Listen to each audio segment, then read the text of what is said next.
Hi everybody. Right now beside me you're looking at the 2500 Ram. This is a 2019 with the 6.7 Cummins diesel in it, and this is my truck. I bought this back in May of 2020, and a little while ago on the channel I did a video talking about that buying experience, but now I want to show off where we're at with this truck because it's 6 months later. I've got 11,000 kilometers, about 6,500 miles on it. And I'll tell you what it's been doing well. I'll also tell you what I'm not happy with.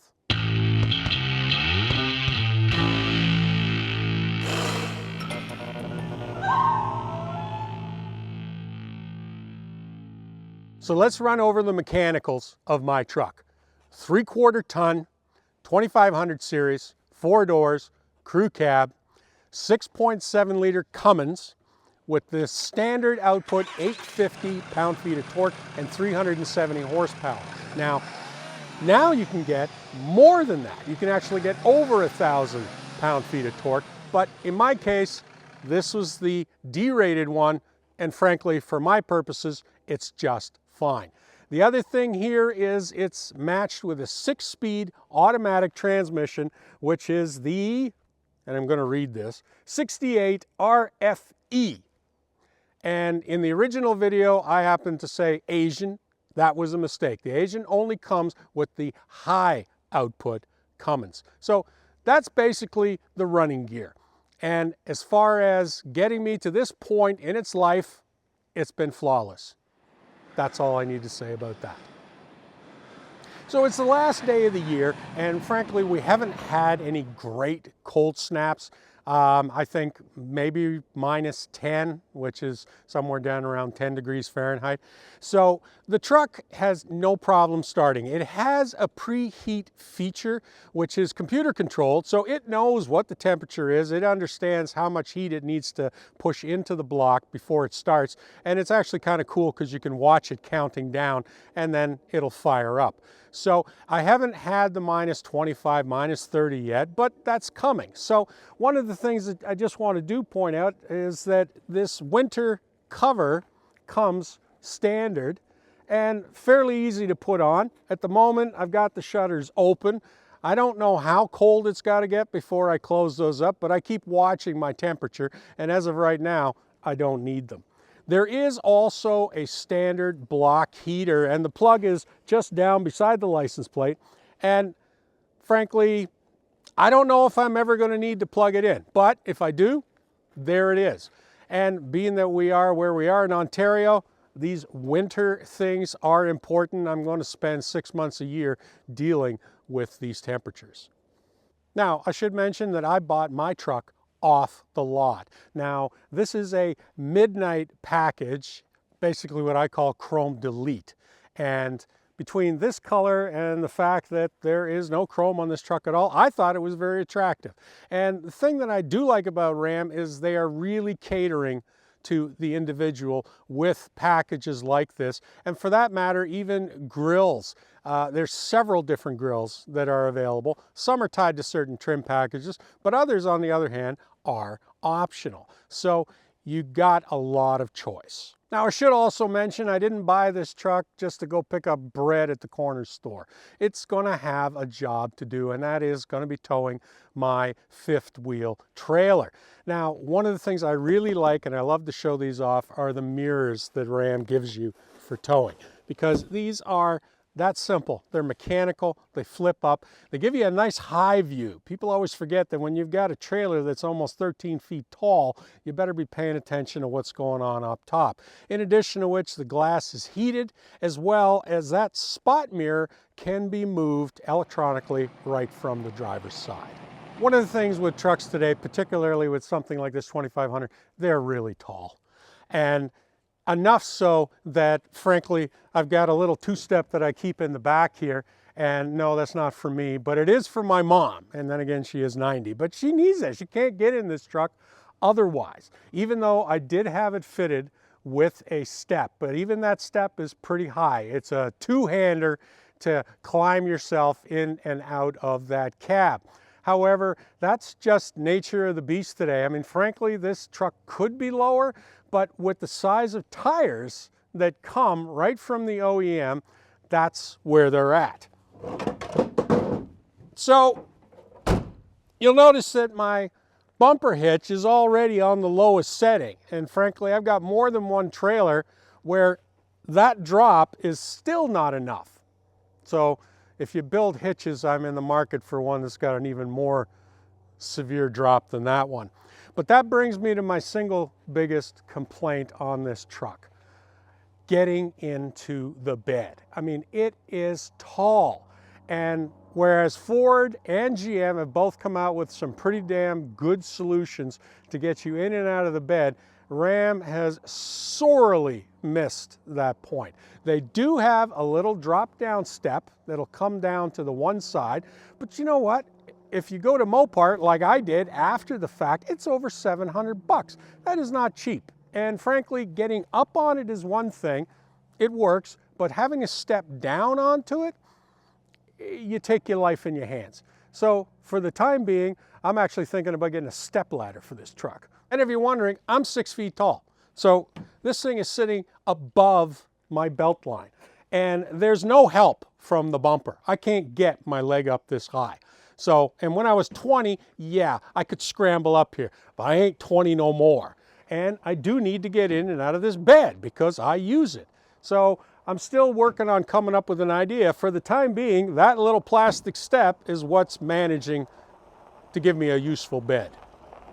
Now I've got a spray in bed liner here, but the other thing that I've done is I went to Mopar and I bought this tri-fold soft tonneau cover because I do put a lot of stuff back here. Because these days, between Steve and Matt and 4 grandkids, the back of the truck is full.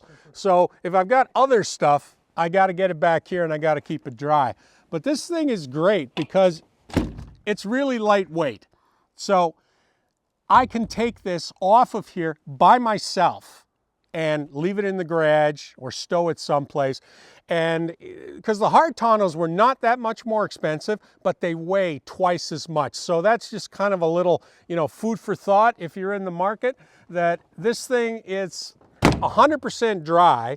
And so far I've had as much as 6 inches of wet snow sitting on it, and it hasn't bent or bowed. So I mentioned how tall the truck is. So the other thing I added right from the dealer was a step. So 2 things I want to say about this particular step. It's rounded, it's slippery. The flatter ones would be better. They're also more expensive. On the other hand, this one sheds the snow better. The ones that are flat end up just collecting slush and ice. So I don't know, pick your poison.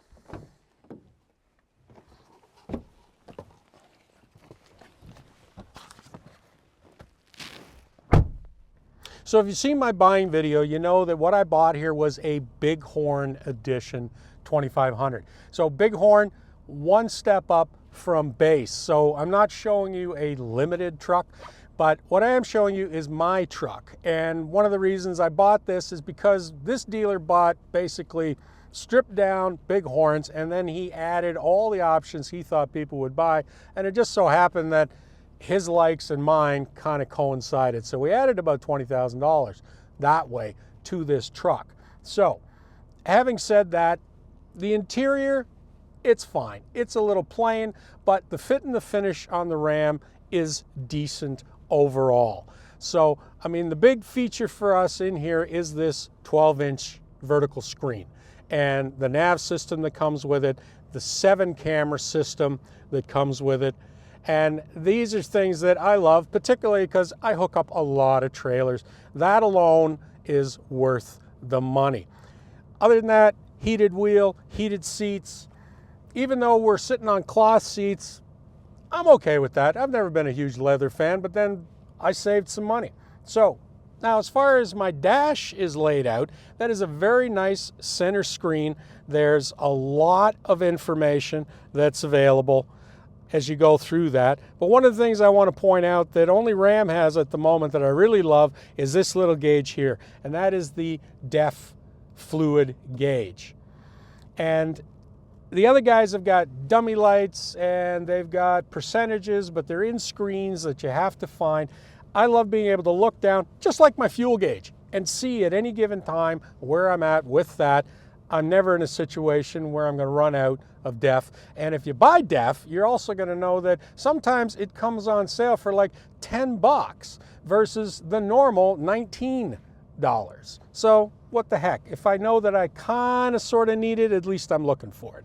Now, I've got cruise control, but it's not adaptive cruise control, but I'm okay with that. I'm all right to pay attention. Now, as far as four-wheel drive, two-wheel drive, this truck has both, of course, two-speed transfer case, but it does not have an auto setting. And that is the one thing that it's not like I had a choice. However, I wish Ram in this setup had an auto setting, because whereas I know when to use my 4 high, I forget about it. And it's not until I'm 50 miles down the road and I make a sharp turn and I feel like crab walking and I go, oh, it's still in 4 high. So in an auto setting, which comes on and off as you need it, it is something that I really appreciate in the other trucks. So just looking at the bottom of my stack here, this is a real nice placement for my trailer brake controller. It comes up in my display, tells me what my gain is, and of course I can set right away. And I own like 7 different trailers, so I'm changing this all the time.